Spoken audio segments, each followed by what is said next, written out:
Hey everyone. Well, this has certainly been an interesting week. Not really gonna skip too much on different subjects.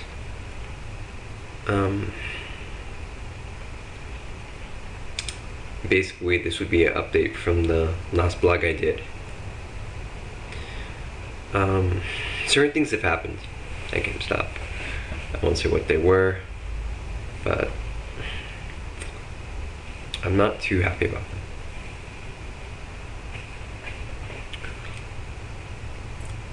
And I guess I just wish that things would kind of go back, kind of rewind the clock, maybe back to a few months or even more. Because as you probably all knows, once something happens and it gets not bad enough but different enough, you kind of wish that things used to be the way they were. Things are easier, more simpler. But maybe one day I'll explain it, but things aren't always the way you want them to be. Moving on. I could have swore that I was talking about this about 3 weeks ago. I was talking how one of an employee from GameStop, I guess you could say, how she passed away in Texas, and I went to all my friends who have kind of passed away or moved on. Yeah, well, looks like I'm not done yet. About 2 years ago, not 2 years, about, I would say 2 days ago, I was reading the paper, and I guess you could call my friend, I knew him, but I didn't really know him that well, but it's one of those long-term friendships that you have with someone. I used to go to a school called the Colburn School of Performing Arts. When I first started, I took piano and singing lessons, and this was when I was little. I took piano probably when I was in first grade, maybe a little before that, and I also did singing, but that was about fourth grade, maybe third. And there was this one tap dancing teacher who I would always see. Every single time I was there, it looked like he was there. Every single time. Sometimes I would see him, my brother and sister would see him, and we'd just watch him teach his tap dance class. It was nice. And sometimes we'd have to do performances, and they would have two or three different types of musical art, I guess you could put it. And tap dance was one of them, besides choir, since we were performing. Later on, the Colburn School actually moved. It used to be on Figueroa, right where USC was, maybe a couple blocks down, but they moved to downtown Los Angeles. And of course, we kind of followed them, and he went along with it. And later on, we actually had this, I guess you can say, this thing called Summer Encounters, where the Colburn School would select a few schools, I think there were fourth graders, certain classes, and certain people from that class to be selected to be exposed to music or the arts. And so the people who went to Colburn School, me, my sister, my brother, and a couple other people, they became counselors. We would watch over the kids, and we'd take them to different classes if you want, and those teachers would expose them to different types of music, choir, drums, the cello, guitar, and it was actually kind of fun. And the one thing that I actually liked the most was tap dancing. And my teacher, or this teacher, would he would actually instruct about maybe 14 kids, 15 kids, and he would actually teach them to tap. He'd actually show them how to get rhythm, to keep the beat, he'd actually show them how to do it. So when you left his class, you knew how to keep beat. When you heard that, you could actually tap dance to it. And that's where I got to know him. And that's where, I guess you could say a small little bond started. It was, it's one of the better memories I have from the Coburn School. I mean, there's nothing better than working with kids and having fun, you know? Yeah, we really, I guess the whole class bonded. I guess we were one of his favorites. There's about 5 or 6 groups, and so he would have to teach us to the other ones, and some of the kids weren't really that well behaved, we'll put it. So he'd actually yell and get kind of mean, but with our class, he didn't really get that mean. So it was a lot of fun, and I did that for 2 years, and it was volunteer, so I didn't get paid, but you know what? Working with kids for 2 weeks, every single day except for Saturday and Sunday, that was more than enough, you know? And it turns out that this February, he passed away. And his name was Alfred, I hope I pronounced his last name right, Desio? Alfred Desio. I guess he lived a good life. I guess the hardest thing is to accept that he's actually gone.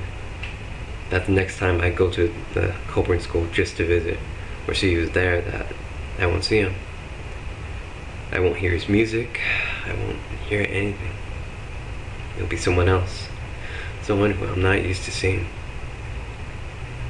I guess when you when you get used to seeing people your whole entire life, you can't imagine a life without them. So, I'm not really sure what to say about it. I just think it sucks. That's the only way to say it.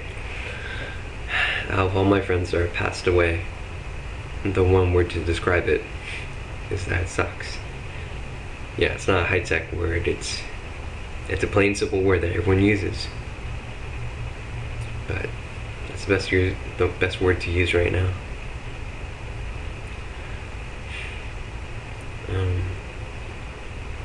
Some of you guys might actually recognize his name. At, I think, age 4, he was a child prodigy. And he tap danced his whole entire life. I forgot what college he graduated from, but he was somewhat well known. I was thinking about posting a link, but seeing how YouTube, I don't know, maybe I just forgot how to post a link on here.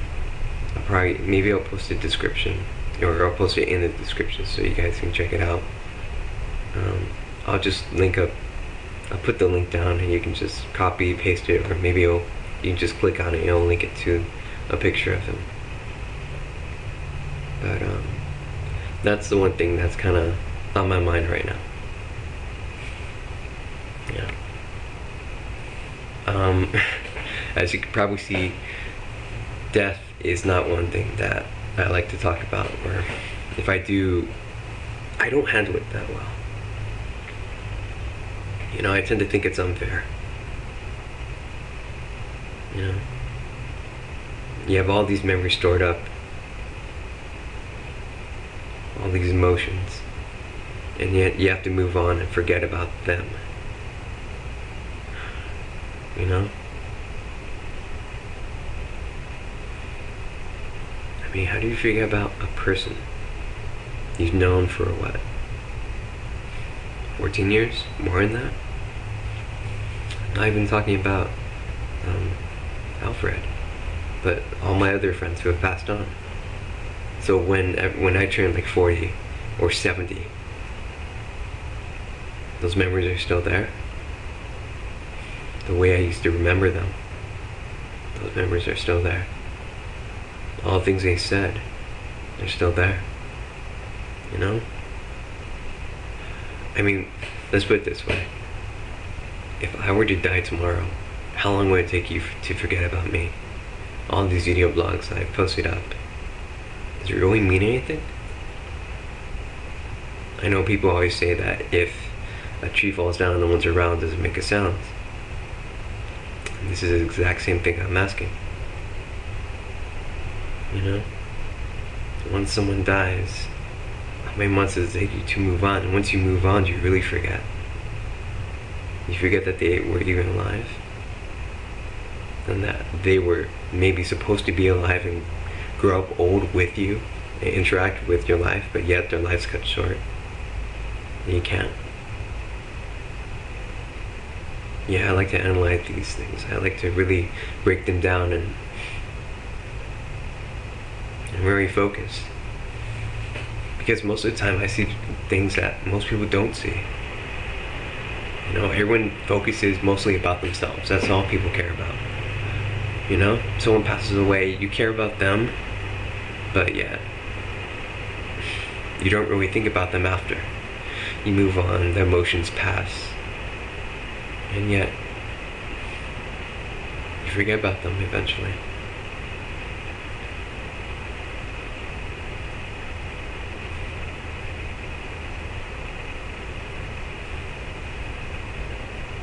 I hope you guys know what I'm trying to say.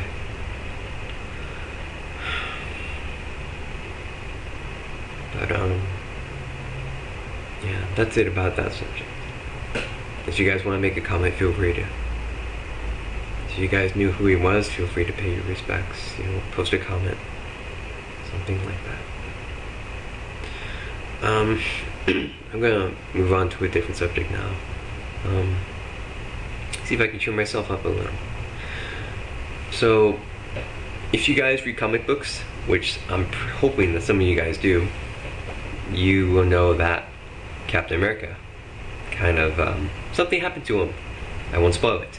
Something happened to Captain America.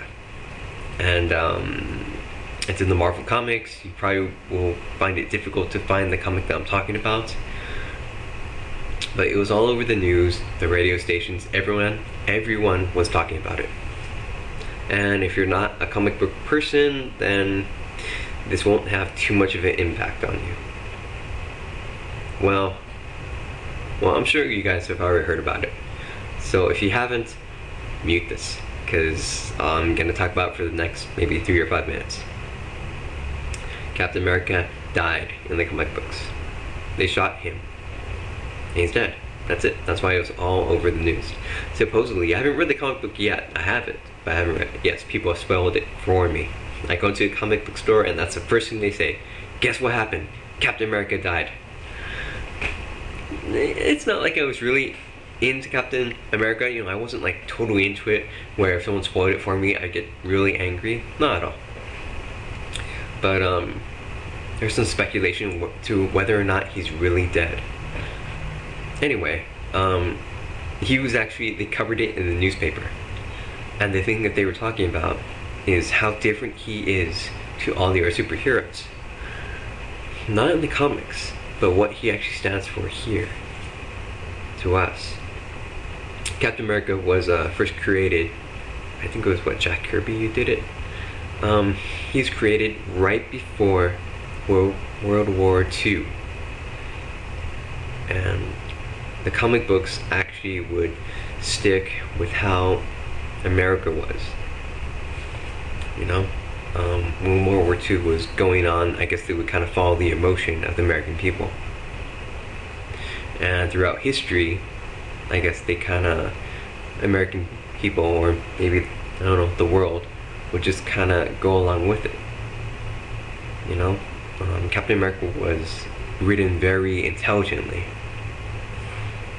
And the point that they kill him actually has a bigger impact than you would think, because he was meant to, I guess, kind of not take our minds off of war, but I'm not really sure, because you know, the Civil War came out, and yet we're at war right now. Even though the Civil War ended, our war is still technically going on, but it's coming to an end. Notice how I wouldn't call it a coincidence, or maybe you could, I don't know. But it kind of kept your mind occupied, you know? But that was the point that they were trying to make in the newspaper. And I just found it interesting that Captain America was actually created, you know, for this, that it really bonded well with the American people.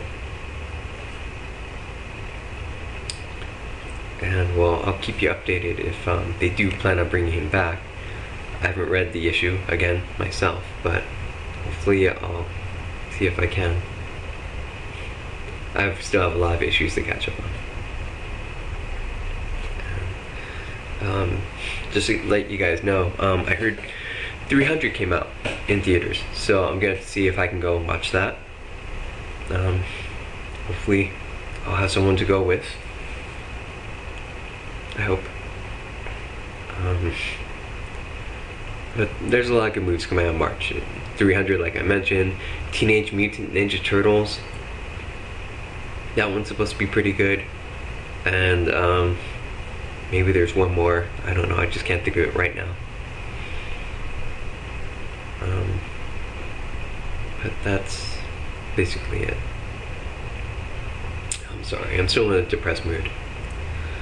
And well, I guess the one odd thing, let's see if I can cover this really quick, because I don't know how much time I'm really spending on here, but the one thing that I find a little funny, you could call it funny, you could not, is my birthday. It comes on March 27th, and I guess I can say it like this. The way I view my birthday, my actual birth date, I see it as Friday the 13th, because nothing goes right on that day. Nothing does. I have proof, and I have a lot of memories where things don't go well on March 27th. They don't. And then I actually think Friday the 13th is like a good luck day for me. I don't know why, don't ask me, but I just do. But I'm still trying to figure out when I should have my birthday or a birthday party. The one thing I haven't really thought of is, what if I don't get a day off from work? I'm sure I probably will, but it's just too much thinking. It's not that I'm a bad planner, it's just, I don't know. After a while, you just get tired. For me, it's very difficult to find a present for me. No one knows what I want. No one does. And yeah, it's a little funny, but after a while you just feel like you have to tell everyone what you want. There's no surprise. You know what everything is. And you know, for people who actually try to surprise me,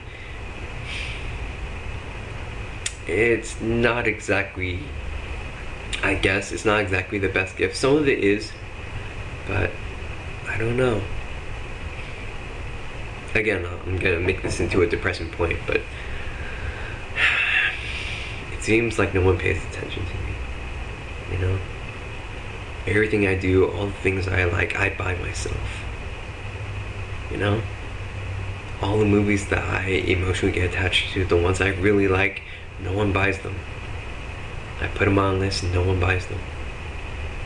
So if I see it on sale, I'll buy it for myself. And, you know, not to make it sound like selfish or anything like that, but it just seems like no one knows what I want.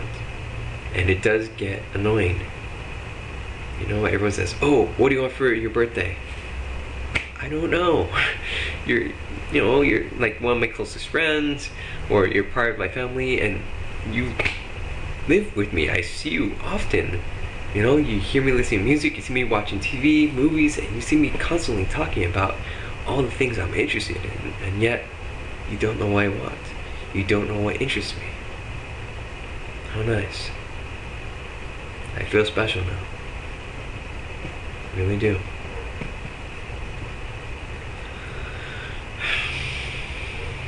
Anyway, yeah, that's gonna be it for now. So I hope you guys are doing good. Right now it's Saturday, 10:48, so don't forget to move your clocks 1 hour forward. I know a lot of people are gonna forget, and that's gonna suck, but yeah, just don't forget. Unless you're in one of those other countries that doesn't have those daylight savings time, then all you guys are okay.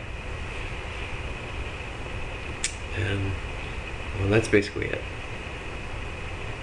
And just to let you guys know, the Yu-Gi-Oh! Abridged episode 1 and 2 have been taken down because of copyright infringement. And this is the question I'll leave you hanging with. You guys probably know who Weird Al Yankovic is. If not, he's a guy who does parodies of music songs. Eminem, Ludacris, anyone you can think of, he probably does parodies of. And you don't have to ask permission from the artist to make fun of their song. So, if someone makes fun of Yu-Gi-Oh! Using clips but does their own audio, is it still copyright infringement because it's a video recording or the video making, even though it's spliced and cut up and it's not really the entire episode? It's still copyright infringement. If it is, then I see why YouTube did it. If it's not, then YouTube has no right. And then Lil Karibo, that's the guy's name, he can actually repost the videos. And if they don't let him, then you have a lawsuit. Anyway, that's all I'm wondering.